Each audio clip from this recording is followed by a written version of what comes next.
ये तो वो मेवात है कि जहां भारत में यदि मस्जिद को पैसा मिलेगा तो उतना ही पैसा मंदिर को भी मिलेगा। ये वो मेवात है। 60 लोग होते थे। आप बिलीव करेंगे, मैं अकेला मेवाती नहीं हूँ, आधा तो हो गया हूँ, कुछ और हो जाऊंगा, लेकिन आप बिलीव करना, ये मुझे बीच में सुलाते थे। ये सब एक साइड में सोते थे, मुझे बीच में सुलाते थे, कहीं मेरे मेवात की बदनामी ना हो जाए। ये है मेवात। कि 70 साल जिन्होंने राज किया, उन्होंने आपके हाथ में क्या दिया? अरे 70 साल में आपने सिर्फ बेरोजगारी दी है। यदि मैं 175 किलोमीटर चलाऊं तो हमारी बहन 174 किलोमीटर से कम नहीं चली होगी। एक बार ताली बजा दीजिए। और मैं आप सबकी जानकारी दे रहा हूं कि शाम को, रात को 10 बजे भैंस की धार खुलती थी। पूरी यात्रा करने के बाद 7-8 बजे इनको जाना और फिर दूध दोहना, ये इनका काम रहा। हमारे बीच में आदरणीय हमें आशीर्वाद देने आए हैं पूर्व मंत्री श्री आजाद जी, हमें आशीर्वाद देने आए हैं आदरणीय जिला प्रमुख श्री जान मोहम्मद जी, मेरे बड़े भाई राम भारद्वाज जी, विष्णु जी, हमारी CWC की क्षमा जी, हमारे घासरेडा के सरपंच और जितने भी सरपंच आए हैं उन सबको सिर झुका के प्रणाम करता हूँ। यहाँ कुछ बेटे बेटियां भी आए हैं, उन सबको भी प्रणाम करता हूँ। देखिए, ये लड़ाई या हम इसको कहें तो इस कार्यक्रम इत्तेफाकन नहीं बना। मैं पिछले 3 साल से लगातार माननीय मुख्यमंत्री मनोहर लाल जी के आदेश पर मुझे यहाँ मेवात में कुछ काम करने का मौका मिला, तो मैं ढूंढते ढूंढते एक कार्यक्रम में गया और कार्यक्रम में राजा हसन खां का कार्यक्रम था। तो जब मैंने वो सुना तो मुझे लगा कि मेवात के एक बहुत बड़े वतन प्रस्थ को कहीं ना कहीं छुपा दिया गया है। छुपाने का कारण कुछ और हो सकता है। मैंने प्रयास किया और आदरणीय मुख्यमंत्री जी को बताया, मनोहर लाल जी को, और उन्होंने आशीर्वाद दिया और 9 मार्च 2024 को आप सबके सहयोग से एक बहुत बड़ा कार्यक्रम बड़कली चौक पे हुआ। जब हम थोड़े से और आगे बढ़े तो एक प्रेरणा खड़ी हुई, और जब युवा पूछते थे कि कार्यक्रम तो हो रहे हैं लेकिन इस क्षेत्र को जिस दृष्टि से देखा जाता है उस दृष्टि कब हटेगी, हमारे हाथ में रोजगार कब आएगा। मैं आप सबके नाते एक जानकारी दे रहा हूँ, कोई भाषण का विषय नहीं है, ये कोई पॉलिटिकल मंच भी नहीं है, इसलिए मैं, क्योंकि मैं पॉलिटिकल अपॉइंटी हूँ इसलिए मैं नीचे बैठा। आदरणीय मंत्री जी भी नीचे बैठे हैं, आदरणीय जान मोहम्मद जी भी हमारे बैठे हैं, हमारे कहीं ना कहीं भीड़ में हमारे भारतीय जनता पार्टी के जिलाध्यक्ष होंगे, वो भी बैठे होंगे, क्योंकि ये संगठन का कार्यक्रम नहीं है, ये पार्टी का कार्यक्रम नहीं है, कुछ लोगों के अपने एक मन का कार्यक्रम है, इसलिए पॉलिटिकल कार्यक्रम नहीं है। या हम सब भारत माता के लाल हैं, इस नाते हम इस कार्यक्रम को कर रहे हैं। मित्रों, मुझे एक ध्यान में आता है कि फिरोजपुर झिरका में एक ITI है, उस ITI में अभी कुछ दिन पहले 24 बच्चों का सिलेक्शन हुआ, बड़ी बड़ी कंपनियां आई और उसका सिलेक्शन हुआ। पता चला, मैंने पूछा कि कितने बच्चों ने जॉब ली, उन्होंने कहा जी एक भी बच्चा जॉब पे नहीं जा रहा है। मैंने पूछा जी ऐसा क्यों हो रहा है? उन्होंने कहा भाई साहब 70-80 किलोमीटर दूर है फिरोजपुर से गुड़गांव, 15,000, 16,000, 18,000 रुपए मिलेंगे तो मैं कैसे जाऊं, क्योंकि शुरू में तो बाइक मिल जाए वही बहुत है। तो ये कहीं ना कहीं कारण है, इसलिए हमने प्रयास किया कि क्या हम उद्योग धंधों को यहाँ दिखा सकते हैं, और हमारे इस 10 दिन के प्रयास में कहीं ना कहीं ऐसी त्रिमूर्ति हमारे बीच में बैठी। आप ताली बजाकर एक बार इनका स्वागत कर दीजिए। मैं निवेदन करूंगा आप सबसे, आपके श्री चरणों में प्रणाम करूंगा कि आप मेवात को समझिए और मेवात को समझने के बाद यहाँ उद्योग धंधे जरूर लगाइए, कि आप दिल खोल के मेवात में आइए। मैं एक निवेदन और कर रहा हूँ आप सबको, बहुत ईमानदारी से कह रहा हूँ कि ये जितने यात्री हमारे साथ चलते थे, सर लगभग 150 लोग, कभी 50 लोग, कभी 60 लोग होते थे। आप बिलीव करेंगे, मैं अकेला मेवाती नहीं हूँ, आधा तो हो गया हूँ, कुछ और हो जाऊंगा, लेकिन इन सब की बड़ाई में आज आपके सामने कह रहा हूँ। मेरे जितने युवा साथी हैं, जफरुद्दीन होगा, साजिद होगा, हमारा सैफी होगा, हमारी बहन है, हमारी अंजुम है, और सब साथी हैं, हमारा कमल जी हैं, हमारे साइन जी हैं, ये सब जितने साथी हैं, आप बिलीव करना, ये मुझे बीच में सुलाते थे। ये सब एक साइड में सोते थे, मुझे बीच में सुलाते थे, कहीं मेरे मेवात की बदनामी ना हो जाए। ये है मेवात। इस मेवात को हमें आगे बढ़ाने की जरूरत है। और मैं एक और निवेदन कर रहा हूं, कुछ पानीपत के साथी आए हैं, कुछ फरीदाबाद के आए हैं, कुछ गुड़गांव से आए हैं। आदरणीय सिंगला साहब, ये तो वो मेवात है कि जहां भारत में यदि मस्जिद को पैसा मिलेगा तो उतना ही पैसा मंदिर को भी मिलेगा। ये वो मेवात है जिस मेवात को इन लोगों ने कलंकित करने का काम किया। मुझे ऐसा लगता है हम सब युवा शक्ति जाग रही है, और युवा शक्ति जिस दिन जागेगी, निश्चित रूप से आप प्रश्न करना मेरे भाइयों, आप प्रश्न जरूर करना अपने नेताओं से कि 70 साल जिन्होंने राज किया उन्होंने आपके हाथ में क्या दिया।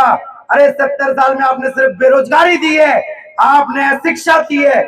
और मुझे गर्व है जिस सरकार के साथ मैं जुड़ा हूं, जिसके साथ हमारे नीचे नेता बैठे हैं, यही हमारी सरकार का संस्कार है, यही भारतीय जनता पार्टी का संस्कार है कि उन युवाओं को आगे बढ़ाने की प्रेरणा ऐसे नेता दे रहे हैं आज हम सबके बीच में। मित्रों, चिंता करने की जरूरत नहीं है। मैं परसों माननीय मुख्यमंत्री जी से मेरे पास फोन आया, उन्होंने कहा भाई 100% आना चाहता हूं, लेकिन मेरे मन में एक विषय है, वो तू कहेगा तो मैं आ जाऊंगा, नहीं तो नहीं आऊंगा। मैंने कहा जी बताइए क्या है। उन्होंने कहा भाई यदि मैं आया तो लोग समझेंगे कि भाई सीएम के नाम पे भीड़ कर ली और इन युवाओं ने नहीं किया, भाजपा के लोग भर लाए और वो कर लाए, ये कर लाए। आप बताना जितने लोग आए हैं, मैं आप सब पूरे मंच को निवेदन कर रहा हूं, मंच को बता रहा हूं, जितने लोग आए हैं अपनी गाड़ियों से आए हैं, अपने वाहन से आए हैं, तेल खर्चा कर रहे हैं। ये भीड़ नहीं है, ये कोई हमने इकट्ठी नहीं की है, ये सब वो लोग हैं जिन गांव से, हमारे यहाँ से गांव गांव जाके जो यात्रा गई उसकी सुगंध फैल रही है। ये बेटियां, पिछले कुछ दिन पहले मैं भी गया था, हमारी यात्रा गई है। इन बेटियों ने कहा कि अंकल जी हम 200-250 नहीं आना चाहते, हम तो 1100 की 1100 आना चाहते। ऐसा ही है ना, सब खड़ा होना चाहते हैं, ऐसे युवा साथी खड़े होने चाहते हैं। इसलिए मेरा निवेदन है, मेवात जाग रहा है, आप सब अपना आशीर्वाद जरूर दे देना। मेवात एक इतिहास लिखने वाला है। और मैं अंत में एक बात और कहूंगा, ये मेरे मीडिया के साथी सुन लें, हिंदुस्तान को यदि सामाजिक सौहार्द का कोई संदेश देगा तो वो मेवात होगा। आगामी दिनों में हिंदुस्तान में यदि कोई बात गूंजेगी तो राजा हसन खान गूंजेगा, और हमारा हीरो यदि कोई है तो हमारा हीरो राजा हसन का मेवाती है। अरे कौन है मेवाती, कौन है राजा हसन का?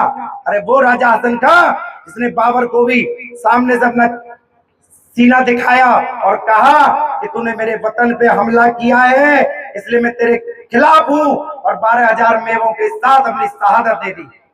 और मुझे बहुत गर्व है कि हमने सिर्फ राजा हसन का नहीं, दादा करीम, दादा पहाड़, हम दादा पहाड़ की जो पत्नी रजनी, उनके गांव भी गए, हम सब जगह ऐसे गए, हम नंगली, शाहपुर नंगली गए, हम महू गए, हम अभी खानपुर घाटी जहां रस्तामली क्रांति हुई, ऐसे 15 स्थानों पे गए।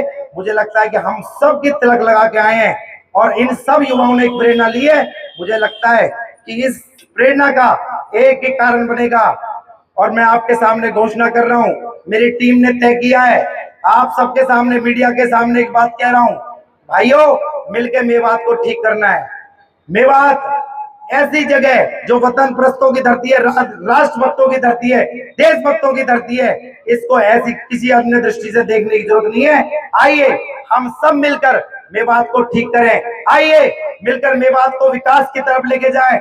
आइए हर नोएडा, फरीदाबाद, गुड़गांव, रेवाड़ी जितनी फैक्ट्रियां हैं उनको अपने प्यार मोहब्बत से इधर खींचें, और आके हम सब मिलकर इस मेवात को ठीक करें।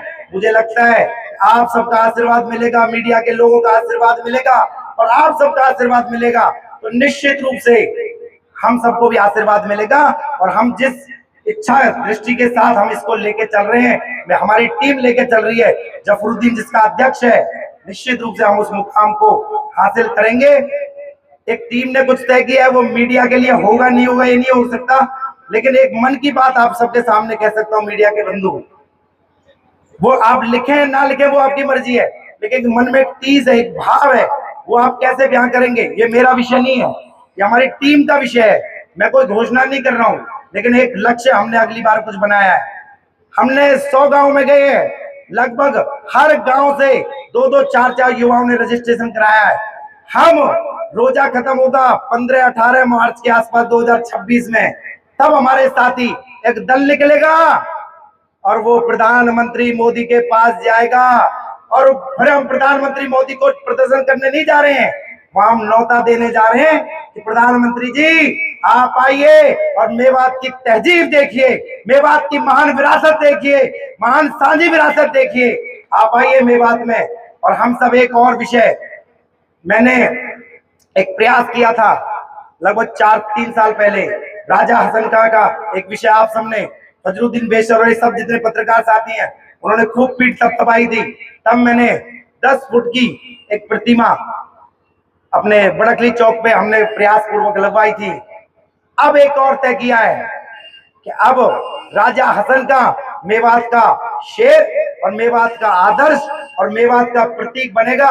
इसलिए हमारी टीम ने तय किया है आपके पास 2026 के उस निमंत्रण के बाद आएंगे, घर घर आएंगे, गांव गांव जाएंगे, हर मेवाती से पूछेंगे। और हर जब मैं मेवाती कहता हूं तो उसमें मेव और हिंदू दोनों आता है। सब मिलकर मेवाती मिलके थोड़ा थोड़ा सा लोहा इकट्ठा करेंगे और एक बहुत बड़ी प्रतिमा राजा हसन खां की कहीं ना कहीं बनवाएंगे और उसका इनॉग्रेशन आदरणीय प्रधानमंत्री करें, ऐसा एक हमारे मन का संकल्प है। तो इसलिए चिंता करने की जरूरत नहीं है। ये जो पग बढ़ाए हैं आपने, जितने पैर चले हैं, जितने आप चले हैं, उसको रुकने नहीं देना है, उसको थमने नहीं देना है, उस संकल्प को आगे बढ़ाना है। और उस संकल्प को मुझे लगता है कि हम सब मेवात को बदलेंगे। सिर्फ राजनीतिक दृष्टि से मेवात नहीं बदलना है। सबसे पहला यदि बदलाव इस यात्रा में कुछ हुआ है, मेरे हिसाब से, मैं राजनीति की बात नहीं कर रहा हूं, मुझे जो सबसे अच्छी बात लगी, आदरणीय पत्रकार बंधु हैं, आप बिलीव करना, और मैं सब मंचासीन लोगों से निवेदन बता रहा हूं कि मैं पिछले लगभग 3-4 दिन, इस 10 दिन में मेवाती के घर में खाना खाया, मेवाती के घर में ही नहाया हूं, धोया हूं, सब कुछ मैंने वहां किया। और जितनी ईमानदारी से, मैं कल ये कह रहा था यार तुम जब दिल्ली की तरफ चलोगे तो मेरा फरीदाबाद आएगा, लेकिन फरीदाबाद जब आएगा तो भाई ये तो सच बात है कि तहजीब और मेहमान नवाजी में तो फरीदाबाद आपके सामने नहीं है। लेकिन ये सच्चाई है, हम एक प्रयास करेंगे फरीदाबाद वासी कि आपके लिए जो आपने हमें सिखाया है वो कम से कम हम भी आपके लिए, जब आप दिल्ली की तरफ बढ़ेंगे, हम एक प्रयास करेंगे उन 3 दिनों में कि हम आपका स्वागत उसी हिसाब से करें। इसलिए आइए, मेवात को उठ के खड़े होते हैं, हम सब मिलकर मेवात को ठीक करेंगे। उसमें मेरे पत्रकार बंधुओं का भी साथी है, इन युवाओं का भी है, इन बुजुर्गों का भी है, सभी विधायकों का है, सभी एमपीओ का है, सबको मिलकर मेवात को आगे बढ़ाना है। आइए मिलकर मेवात जिस अंधकार में था उसको उजाले की तरफ ले चले। आपके एक एक कदम विकास की तरफ बढ़ने चाहिए, आपका एक एक कदम सकारात्मक रूप से बढ़ना चाहिए। और मैं अंत में सभी लोगों से निवेदन करता हूं कि हम सब मेवात को अच्छा बनाएं इस भाव के साथ। वंदे मातरम, जय हिंद, जय भारत, जय मेवात, भारत माता की। अभी कार्यक्रम के अंत में वंदे मातरम होगा और हमारा आज पूरा समापन, मैं आपको सिर झुका के पूरी सरदारी को, सबको, कोई बात हमसे निकली हो उसके लिए मैं क्षमा प्रार्थी हूँ। निश्चित रूप से आपका प्यार और दुलार हम कतई भूल नहीं सकते, और कोई बात ऐसी निकली हो उसके लिए हम सब क्षमा प्रार्थी हैं। हमारे सभी नेतागण, उनके साथ, उनको हमने मंच पे नहीं बैठाया इसलिए हम क्षमा प्रार्थी हैं, और आप सबने हमें इतना प्यार दिया है उसके लिए बहुत बहुत धन्यवाद। बहुत अच्छा लजीज खाना हमारे सादिक कलाम जी, चेयरमैन खानपुर घाटी।